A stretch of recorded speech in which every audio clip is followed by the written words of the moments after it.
जय हिंद दोस्तों। आज हम 22 एंड 23 सितंबर 2024 के विजनएस न्यूज़ को सिंप्लीफाई करेंगे। मैंने आपको जो 21 सितंबर के क्वेश्चंस दिए थे ये उसके आंसर्स हैं CBA एंड लास्ट रह गया B। एंड ये आपके आज के क्वेश्चंस रहेंगे prelims as well as mains का क्वेश्चन। टेलीग्राम ग्रुप की लिंक आपको डिस्क्रिप्शन में मिल जाएगी, वहाँ पे आप इस PDF को ले भी सकते हैं, साथ ही साथ अपना आंसर्स भी उधर दे सकते हैं। ठीक है, मुझे जो अगर टाइम मिलेगा तो डेफिनेटली मैं आपको वीडियो करके दूंगा। सबसे पहले हमारी अभी न्यूज़ है, मिनिस्ट्री ऑफ रूरल डेवलपमेंट ने भाई कॉन्क्लेव होस्ट किया है, national conclave of gender main streaming. अभी ये किसके अंदर होस्ट किया है तो हमने, it is under Deen Dayal Antyodaya योजना नेशनल रूरल लिवलीहुड मिशन। इसका मेन फोकस क्या रहता है तो भाई हमें स्ट्रेंथन करना है जेंडर रिस्पॉन्सिव कम्युनिटी इंस्टीट्यूशंस को। ओके, अभी जो ये फ्लैगशिप हम प्रोग्राम की बात कर रहे हैं ना, दीन दयाल अंत्योदय योजना वाले को, इसका मेन फोकस क्या रहता है तो भाई हमें पॉवर्टी को रिड्यूस करना है by building strong institutions particularly women के लिए। ठीक है, तो promoting poverty reduction through strong institutions particularly women. Okay, अभी हम जो इंस्टीट्यूशंस की बात कर रहे हैं यहाँ पे पर्टिकुलरली हम जेंडर रिस्पॉन्सिव कम्युनिटी इंस्टीट्यूशंस की बात कर रहे हैं। उसका मतलब क्या होता है भाई, तो देखो यहाँ पे तो अलग से डेफिनेशन लिखी है, मैं आपको बताता हूँ आप कैसे लिखोगे अपने क्वेश्चंस में।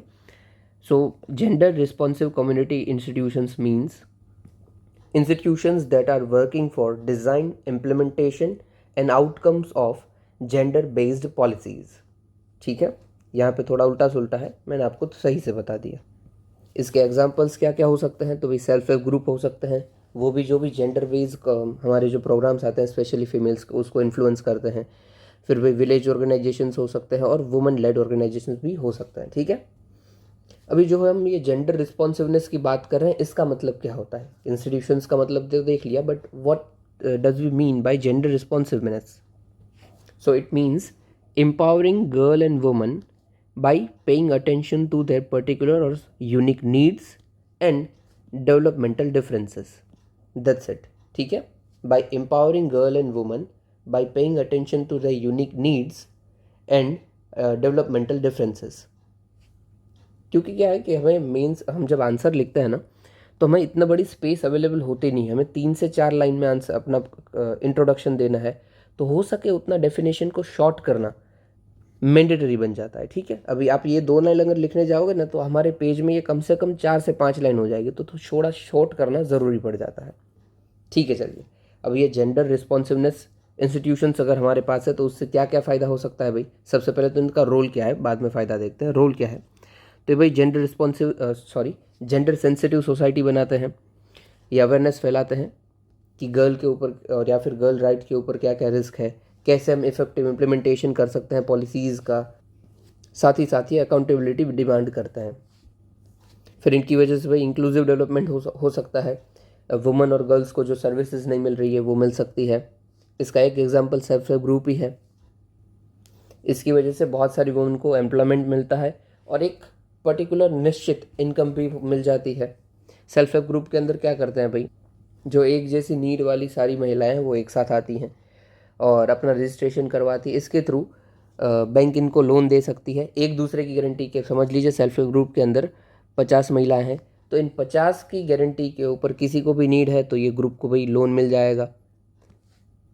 फिर गवर्नमेंट खुद इसको रिकॉग्नाइज करती है तो इनको भाई एम्प्लॉयमेंट प्लान के अंदर एम्प्लॉयमेंट मिल जाता है। जैसे कि भाई ड्रोन को रिपेयर करने का इनको दे दिया या फिर ड्रोन बनाने का सिस्टम इनको दे दिया, तो बहुत कुछ हो सकता है। ठीक है, तो देखिए इंक्लूसिव डेवलपमेंट हो सकता है ना, जेंडर रिस्पॉन्सिव कम्युनिटी इंस्टीट्यूशंस थे। Yes, example is self help group. फिर बेटर रिस्पॉन्स टू क्राइसिस, तो ऐसे इंस्टीट्यूशंस देख सकती है कि भाई कोई भी क्राइसिस के टाइम पे कोई पीछे ना रह जाए। ठीक है, ओके। फिर भाई नेशन के डेवलपमेंट में ये कैसे काम आ सकता है, देखो ये यहाँ पे नहीं लिखा हो, ये मैं आपको बता रहा हूँ। ठीक है, तो भाई जेंडर रिस्पॉन्सिवनेस की वजह से हम इक्वलिटी और इंक्लूजन ला सकते हैं। इंक्लूजन वाला पॉइंट देख लिया था, हम प्रमोट कर सकते हैं इक्वालिटी को। फिर इकोनॉमिक बेनिफिट भी हासिल कर सकते हैं अगर वुमेन का पार्टिसिपेशन हो जाएगा अपनी इकोनॉमी के अंदर। आप सोचिए हमारी इकोनॉमी कितनी बढ़ जाएगी। एक वर्ल्ड बैंक का डेटा है कि भाई पूरी तरीके से वुमेन का पार्टिसिपेशन होता है ना तो पॉसिबल है कि हमारी GDP 15 से 20% जितनी बढ़ जाए। अब सोचिए कितना बड़ा अमाउंट है।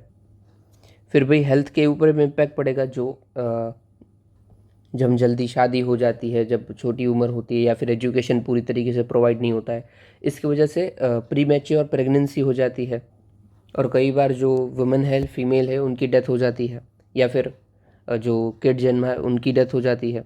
तो इसको हम बंद कर सकते हैं, ठीक है। ये हेल्थ बेनिफिट भी है।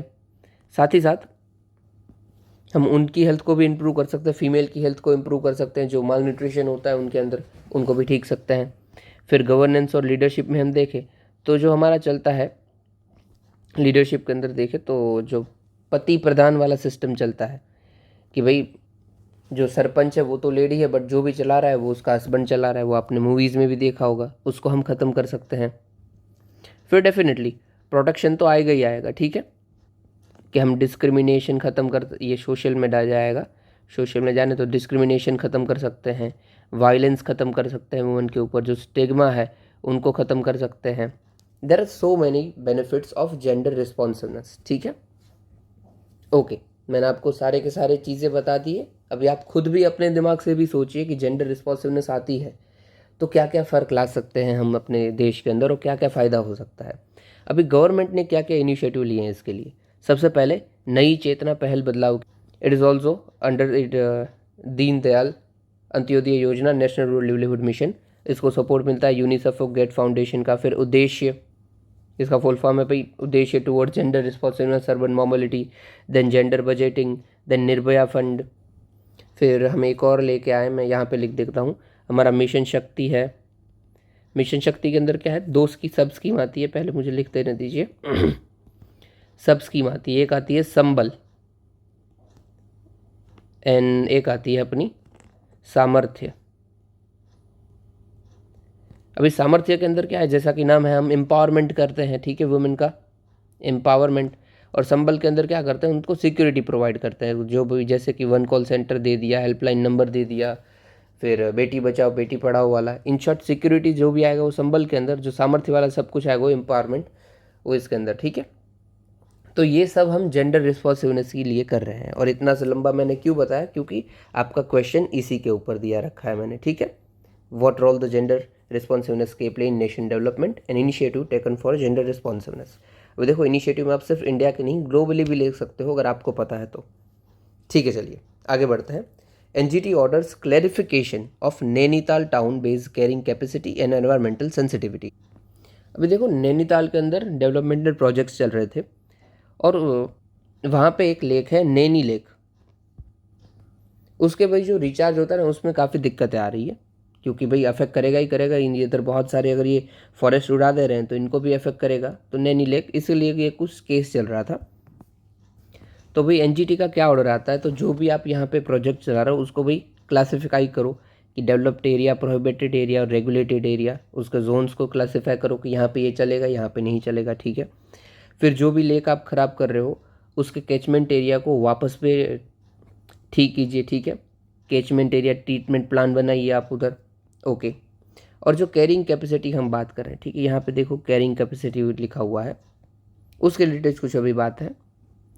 देखो, ये PYQ का पार्ट है, अभी ये क्वेश्चन में भूल गया, बट ये PYQ के अंदर, मतलब ये साल हो गया कि कौन से ईयर में पूछा है, शायद 2000 के आसपास कुछ ईयर है, वहाँ पे ये पूछा था प्रीलिम्स के अंदर, ठीक है। और इनडायरेक्टली ये मेंस के अंदर भी 2 बार, इनडायरेक्टली डायरेक्टली ही 2 बार मेंस के अंदर भी आ गया है, ये 2 बार या 1 बार आया है। चलो देखते हैं हम कैरिंग कैपेसिटी क्या होता है भाई। देखो, नाम से ही पता चल रहा है कैरी कैपेसिटी, तो कोई भी एरिया मैक्सिमम कितने लोगों को भाई अपने अंदर कैरी कर सकता है, उसके पास जितने भी रिसोर्स अवेलेबल हैं उसके अंदर, इट इज़ कैरिंग कैपेसिटी, ठीक है। एग्जाम्पल ले लेते हैं, समझ लीजिए कि ये एक टाउन है और इस टाउन के अपने कुछ कुछ रिसोर्सेज होंगे, ठीक है। तो इतने रिसोर्सेज के अंदर कितने थ्रेशोल्ड ऑफ पॉपुलेशन सर्वाइव कर सकती है, वो उसकी कैरिंग कैपेसिटी है, ठीक है। ये डिपेंड करता है biotic as well as abiotic factors के ऊपर। बायोटिक्स मतलब वेजिटेशन एंड हाइड्रोलॉजी, एबायोटिक मतलब टेरेन एंड क्लाइमेट, ओके। अभी देखो, ये कैरिंग कैपेसिटी असेस करने की 2 टेक्निक है हमारे पास। एक तो है भाई प्लानिटरी बाउंड्री अप्रोच, मतलब कि हम खुद सेट कर दें कि समझ लीजिए कि यहाँ पे 100 रिसोर्सेज थे, ठीक है, हमने सेट किया कि भाई बस ज़्यादा से ज़्यादा 50 एक्सट्रैक्ट करना, इससे ज़्यादा एक्सट्रैक्ट मत करना। तो ये होगी प्लानिटरी बाउंड्री कि आप कितना कर सकते हो, at what and extent environmental crisis आप कर सकते हो, global warming, land degradation, pollution, कुछ भी, कितने हद तक। और दूसरी होती है बायो कैपेसिटी ओवरशूट अप्रोच। इसमें भी हम देखते हैं कि एक्चुअली जो भी उधर ह्यूमंस रह रहे हैं उसकी डिमांड कितनी है। ये हम सस्टेनेबिलिटी के बेस पे देखते हैं कि डिमांड कितनी है, ठीक है। ये तो 100 का 100 ही है, समझ लीजिए अपनी डिमांड कितनी है, तो सस्टेनेबल डिमांड कितनी होनी चाहिए, तो वो 60, तो वही 60 डिमांड है, दैट्स इट। प्लानिटरी में भी हम बॉर्डर सेट कर देते कि भाई इतना ही एक्सट्रैक्ट होगा, इसके ऊपर नहीं होगा, इतना ही नुकसान कर सकते हो। और बायो कैपेसिटी में कि ह्यूमंस को नीड कितनी है और सामने वाले जो एरिया है उसकी प्रोडक्टिविटी कितनी है, दैट्स इट। अभी देखो, जब भी जो प्रोडक्टिविटी है वो ओवरशूट कर जाए, सॉरी उल्टा बोल गया, जो ह्यूमन की नीड है वो ओवरशूट कर जाए, ज़्यादा हो जाए उस एरिया की टोटल कैपेसिटी से, उसको हम बोलेंगे अर्थ ओवरशूट डे। मतलब कि इस एरिया की कैपेसिटी थी 100 रिसोर्सेज की, 100 कैरिंग कैपेसिटी थी, अभी रिसोर्सेज नहीं, अभी आपको कैरिंग कैपेसिटी का डेफिनेशन पता है, तो कैरिंग कैपेसिटी 100 थी और ह्यूमंस की डिमांड 110 की हो जाए, तो इसको बोलते हैं अर्थ ओवरशूट डे, ठीक है। चलिए भाई, सिग्निफिकेंस क्या क्या है भाई कैरिंग कैपेसिटी के असेसमेंट को करने का, तो आपको प्रिकॉशनरी प्रिंसिपल ये प्रोवाइड करता है, पता चल जाएगा भाई क्या क्या आपको करना चाहिए और कैसे डील करनी चाहिए डेवलपमेंटल गवर्नेंस के ऊपर और सस्टेनेबिलिटी और डेवलपमेंट के ऊपर। प्रिकॉशनरी प्रिंसिपल क्या है भाई, तो भाई प्रिवेंटिव मेजर्स लेना कि ताकि आप ज़्यादा आप ख़राब ना कर दो। बर्डन किसके ऊपर शिफ्ट कर देना, जो कि ऑलरेडी उसको ख़राब कर रहा है। फिर एक्सप्लोर करना अल्टरनेटिव्स को, क्या इस काम के बदले हम कुछ और तरीके से कर सकते हैं। और दूसरा भाई इंक्रीज़ करना पब्लिक पार्टिसिपेशन को। ओके, ठीक है, चलिए आगे बढ़ते हैं। India signed and first of kind of agreement under IPEF, Indo Pacific economic framework. सबसे पहले तो हम यही देख लेते हैं कि IPEF क्या है, ठीक है। तो 2022 में टोक्यो जापान के अंदर ये साइन हुआ था। 14 कंट्रीज इसकी मेंबर है, Australia, ब्रूने, Fiji, India, Indonesia, Japan, Republic Korea, Malaysia, New Zealand, Philippines, Singapore, Thailand, Vietnam, USA। Okay, in short जो भी पैसिफिक आइलैंड में आती है, सॉरी पैसिफिक ओशन में आती है, वो सारी की सारी है, एंड इंडिया भी है। सारी तो नहीं, बहुत सारी नहीं है, बट मेनली वो सारी हैं और इंडिया है, ठीक है।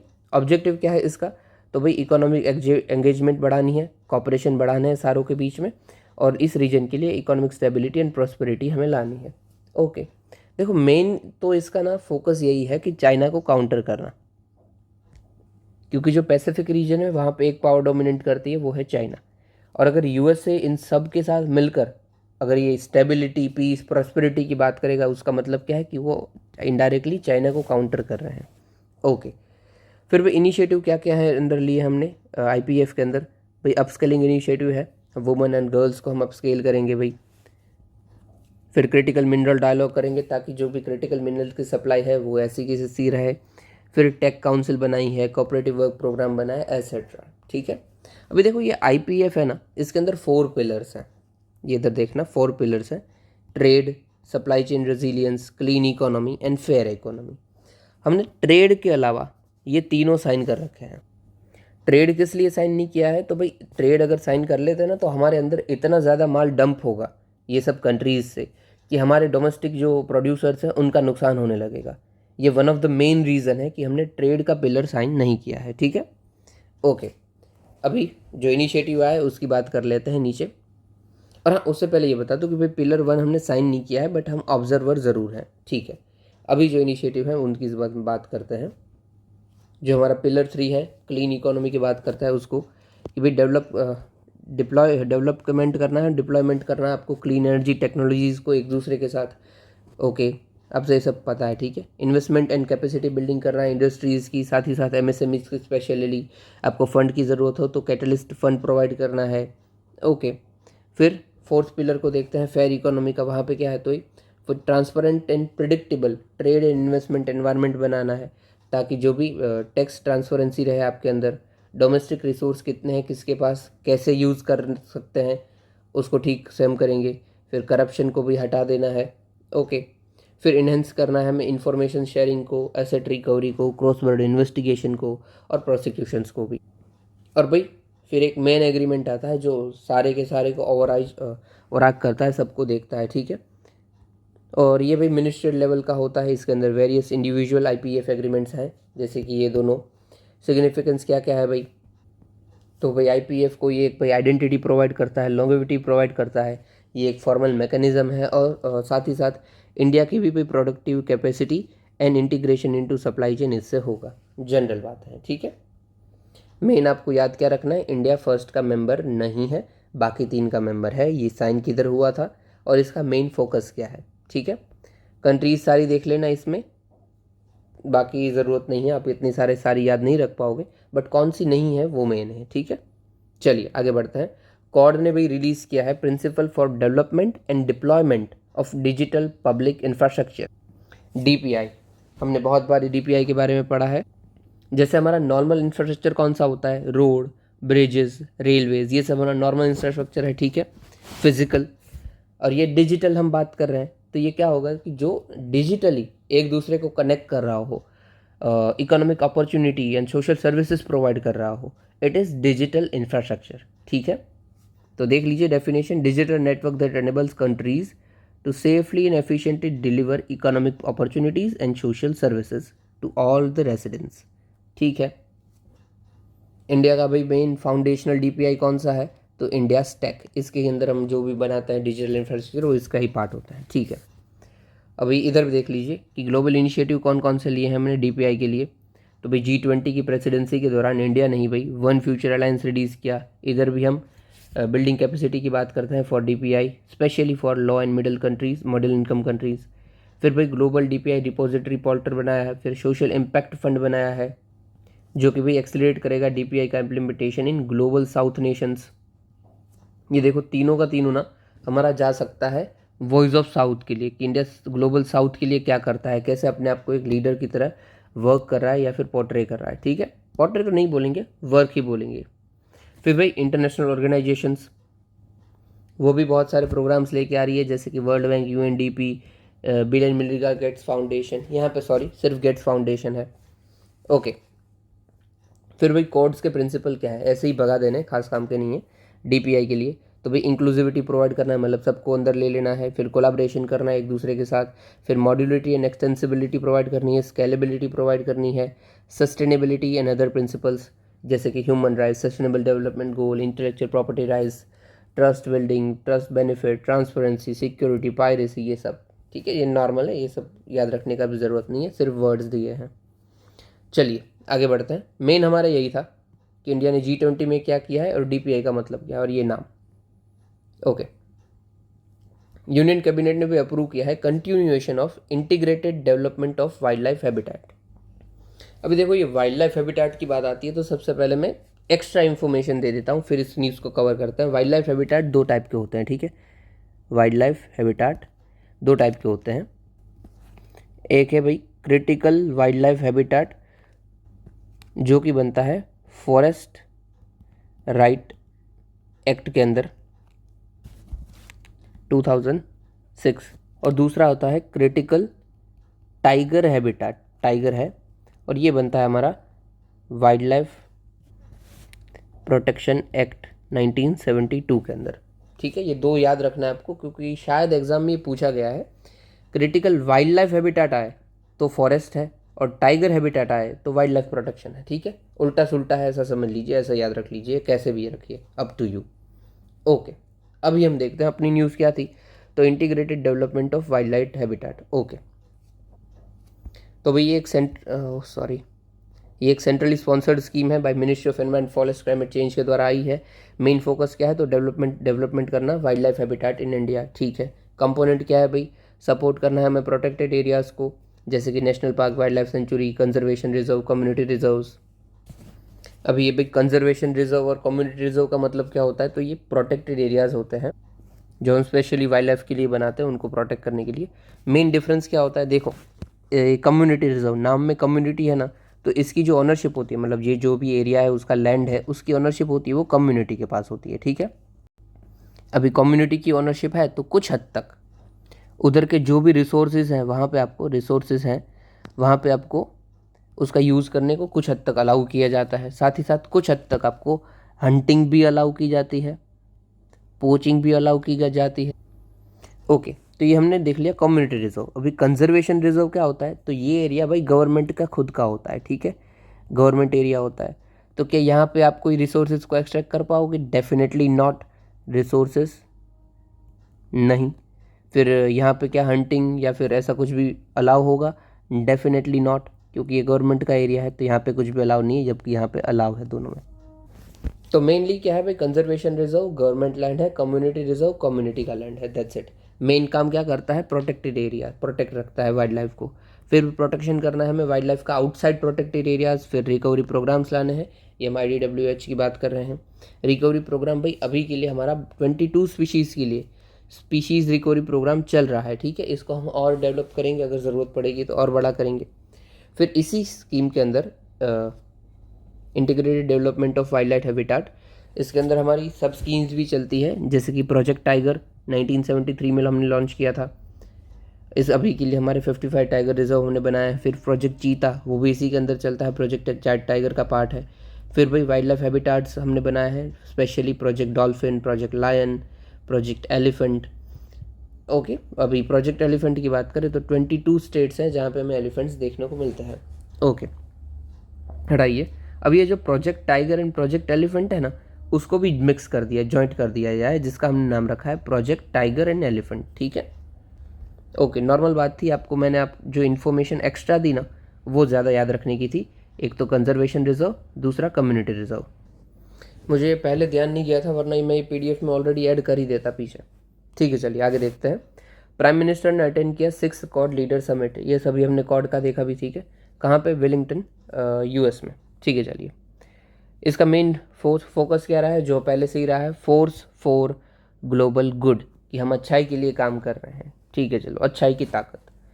क्या क्या अनाउंसमेंट हुआ इस डिक्लेरेशन के अंदर, कि भाई हेल्थ सिक्योरिटी हम प्रोवाइड करेंगे, कॉड कैंसर मून शॉट, ये जो इंडो पैसिफिक की रीजन है वहाँ पे सर्वाइकल कैंसर को ख़त्म करेंगे भाई, उसके लिए फोकस। अभी हाँ, ये तो बताना भूल ही गया भाई, कॉड क्या है। कॉड की मीटिंग तो हुई, सबसे पहले उसी को देख लो, कॉड।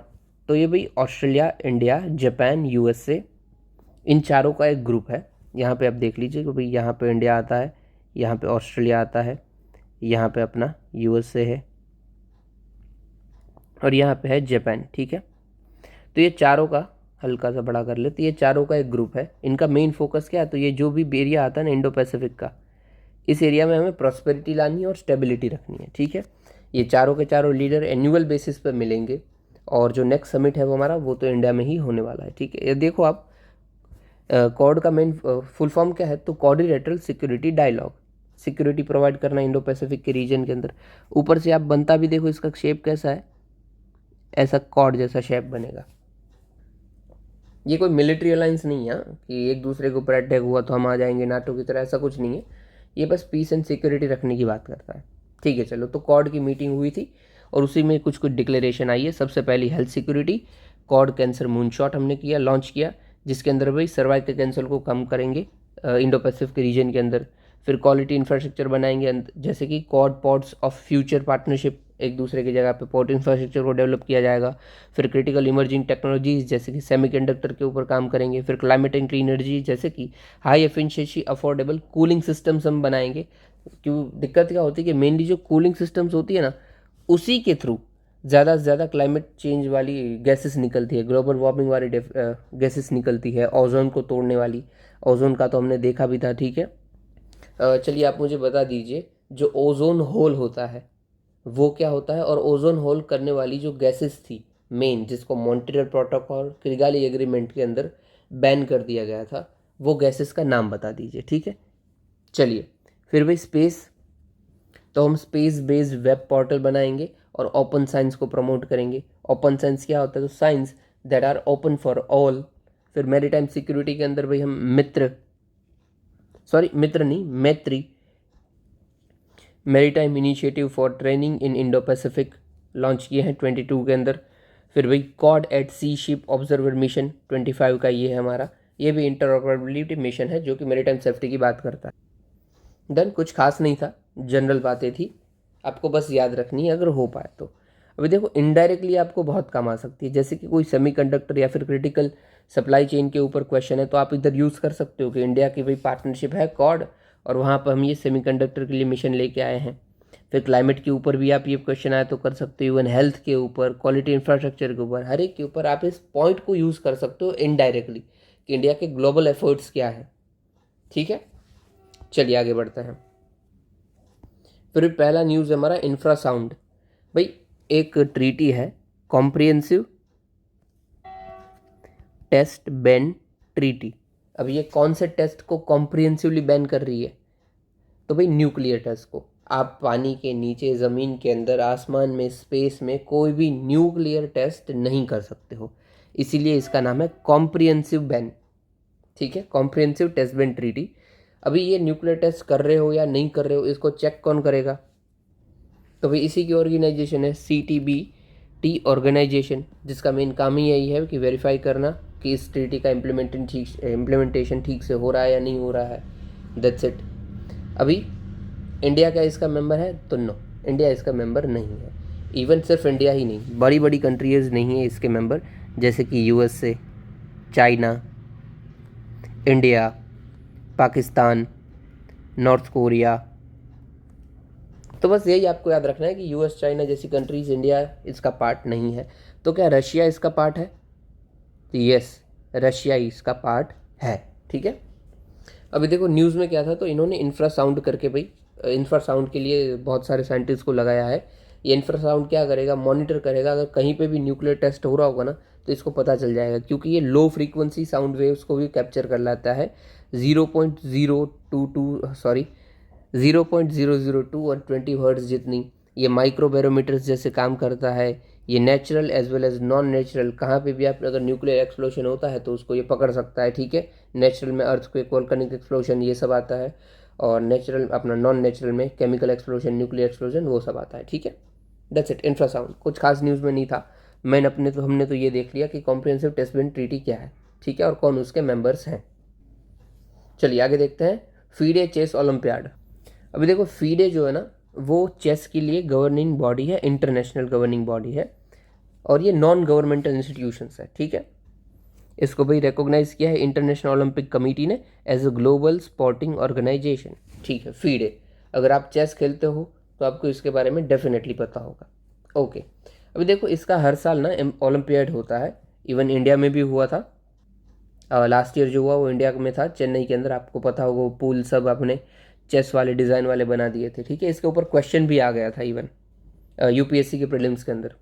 ठीक है, तो अभी भाई चेस जो ओलंपियाड है 54th वाला, वो ऑर्गेनाइज हुआ है, इसलिए ये न्यूज़ में है। ठीक है, और इवन हमारे जो इंडिया की टीम गई थी, वो इंडिया की टीम जो उधर जीत के आई है, इसलिए भी ये न्यूज़ में है। हमारे टीम से शायद ना प्रज्ञानंदन गए थे और उनकी बहन गए थे, और वो उधर जीत गए हैं। चलिए भाई, विनिंग टीम को क्या मिलता है? तो open section of Hamilton Russell cup. ठीक है, आगे बढ़ते हैं। और हाँ, ये भी देख लीजिए भाई, वुमेन जो जीतते हैं उनको क्या मिलता है? तो वेरा मैनेक कप। ये याद रखने का ज़रूरत नहीं है, बट ऐसे ही। चलिए भाई, फिर है एक्सरसाइज ईस्टर्न ब्रिज 7। किसके साथ हम सिर्फ रखते हैं, वही रख लो, तो ओमान के साथ रख लें, और ये एयरफोर्स की एक्सरसाइज है। ओके, फिर भाई AITIGA ASEAN India trade in goods agreement. इसका भाई मेन फोकस क्या है? तो भाई इसके साथ जो भी कंट्रीज जुड़ी हुई अदर पार्टीज़ हैं, वो गुड्स को एज ए नेशनल ट्रीटमेंट देगी गुड्स को, in line with general agreement of terror and tariff 1994। That's it.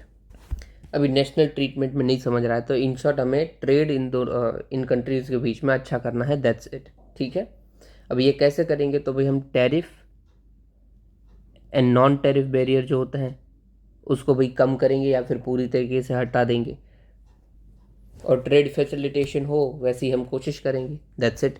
अभी एशियन जो कंट्रीज़ है वो क्यों इंपॉर्टेंट है हमारे लिए? तो इंडिया का जितना भी ग्लोबल ट्रेड होता है ना, उसमें से 11% जितना एशियन कंट्रीज़ के साथ ही होता है। ठीक है, अभी एशियन जो मैं बोल रहा हूँ बार बार, उसका मतलब होता क्या है? ठीक है, तो association of south east Asian Nations. ठीक है, तो साउथ ईस्ट एशियन नेशंस में कौन कौन से आते हैं वो आपको खुद पता ही है। ठीक है, हम 50-100 बार कर लिए हैं ये, आप खुद मुझे बता देना, या फिर it's fine if you don't tell me, it's okay. आगे की न्यूज़ देखते हैं हम। और हाँ भाई, ये न्यूज़ में क्यों था एटी का? तो इधर पे मीटिंग हुई थी लाओ PDR में, हमने ये कल परसों भी देखा था, इसलिए न्यूज़ में था। फिर भी आगे देखते हैं। Cigarettes and other tobacco products act 2003। तो ये मिनिस्ट्री ऑफ एजुकेशन और ministry of health and family welfare ने भी सभी स्टेट्स को एडवाइजरी इशू की है, भाई इसका ठीक से इम्प्लीमेंटेशन करो, ताकि जो भी हमारी इंस्टीट्यूशन है, एजुकेशन इंस्टीट्यूट, वो टबैको फ्री रहे। कैसे हम कह रहे हैं ये?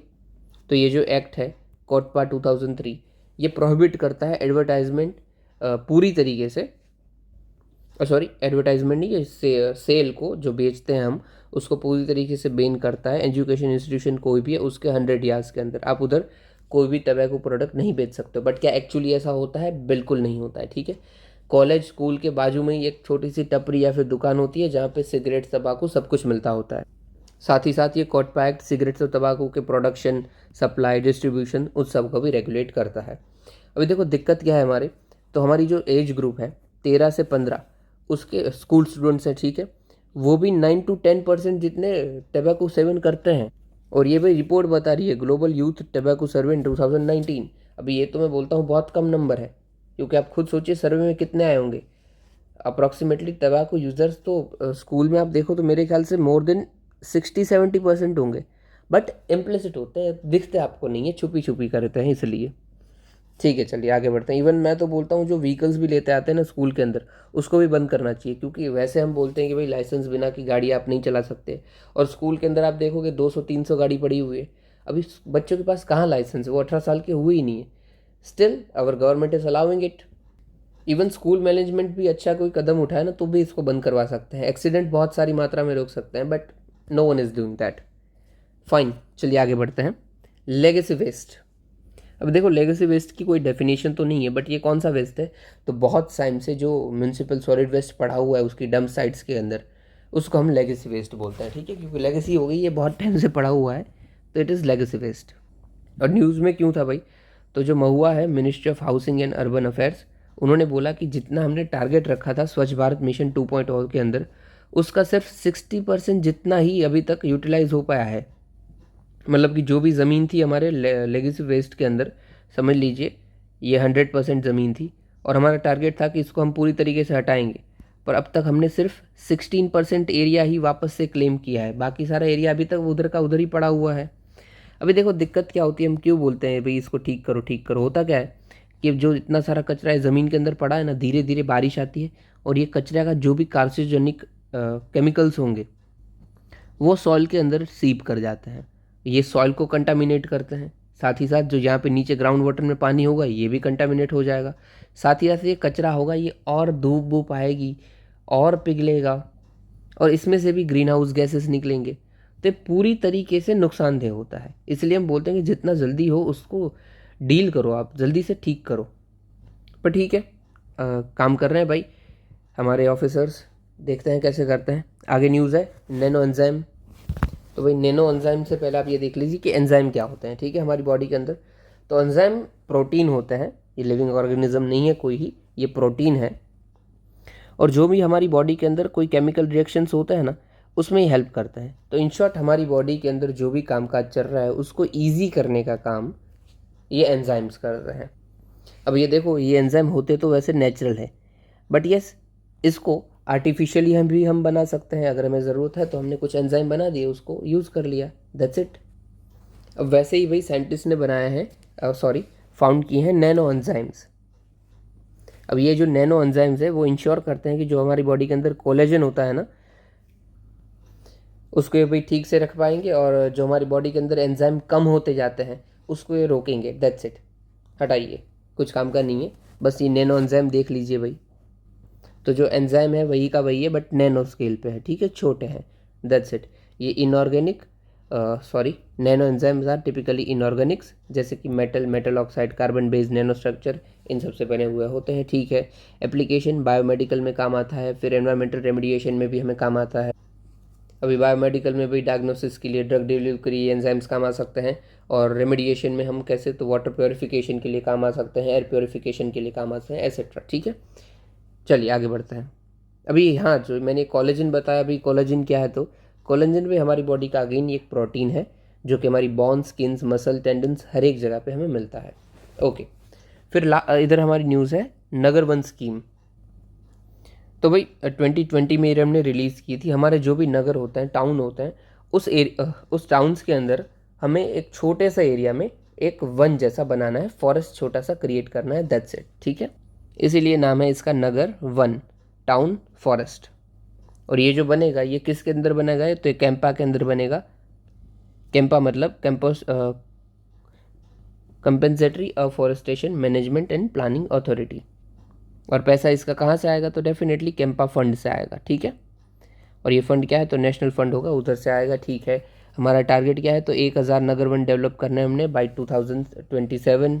और न्यूज़ में क्यों था, तो भाई पिछले लास्ट 100 डेज़ में हमने 111 नगर मैन को सैंक्शन किया है, ठीक है।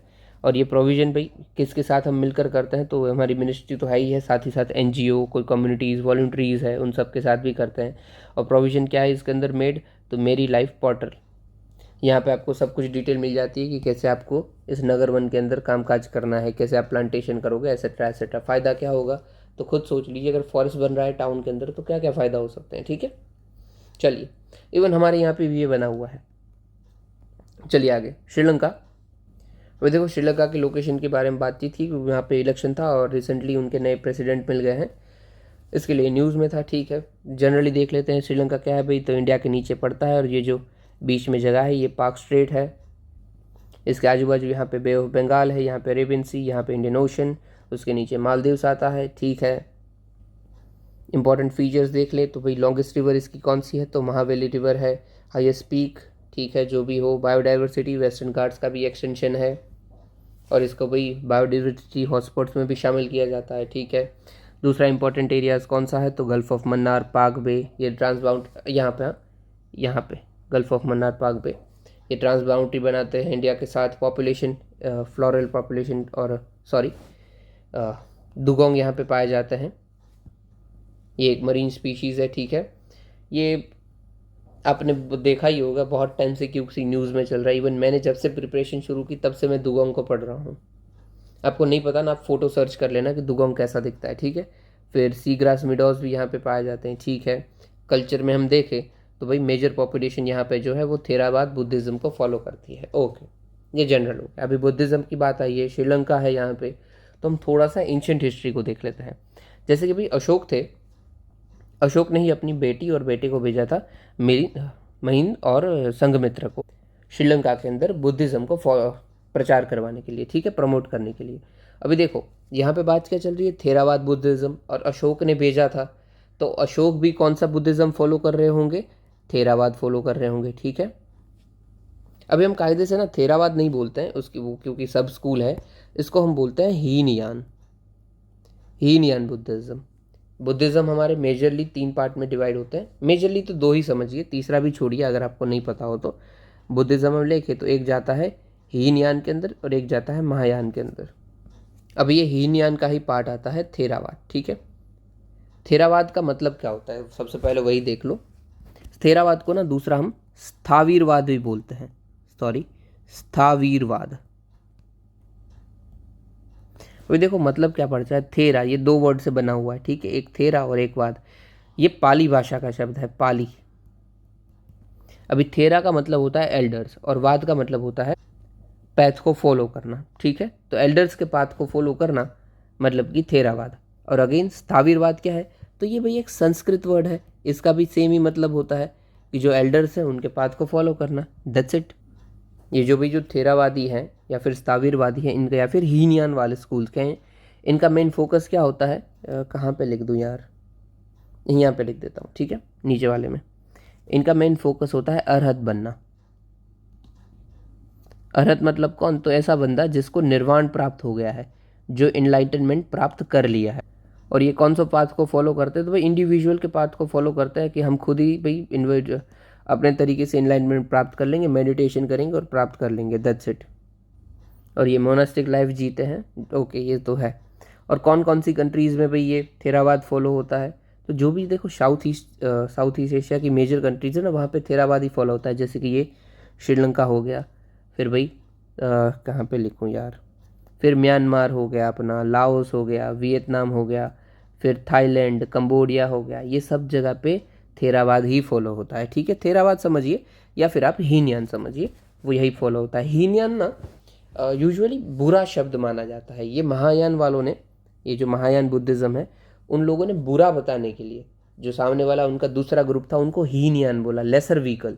हीन मतलब ही बुरा है, ठीक है। ओके चलो आप समझ गए, इतना काफ़ी है, ऊपर ऊपर से ही बताया बट फिर भी दैट इज़ इनफ। चलिए भैया इधर देखते हैं। तो भाई अशोक जो हमारे राजा थे एशियन टाइम के, उन्होंने उनके बेटे मिहिर और संघमित्र को भेजा था श्रीलंका के अंदर। उसके बाद ही यहाँ पे बुद्धिज़्म का ज़्यादा डेवलपमेंट हुआ। फिर भी कश्मीर के अंदर अशोक ने 3 भेजे थे। मध्यमिका को कश्मीर के अंदर भेजा था, कश्मीर और गांधार के एरियाज़ में। और फिर धर्मरक्षिकता को ग्रीस और मेडिटेरियन के एरिया में भेजा था, अगेन बुद्धिज़्म के डेवलपमेंट के लिए, प्रमोशन के लिए। ओके, ये मैंने आपको क्यों बताया है, क्योंकि अगर क्वेश्चन आए तो आप इसमें ये पॉइंट्स लिख पाओ। ठीक है, चलिए आगे बढ़ते हैं। आज हमारी न्यूज़ तो ख़त्म हो गई है। ये आपके आज के क्वेश्चन है, आपको डेफिनेटली इसको ट्राई करना है कि आप इसको अटेम्प्ट कर पाओ। अगर आपको वीडियो अच्छा लगा हो तो लाइक, कमेंट, शेयर, सब्सक्राइब ज़रूर कीजिएगा ताकि मुझे भी मोटिवेशन मिले। और कुछ मेरी गलती आपको लगी हो तो भी मुझे डेफिनेटली आइडेंटिफाई करवाइएगा। सुनने के लिए आपका शुक्रिया। जय हिंद।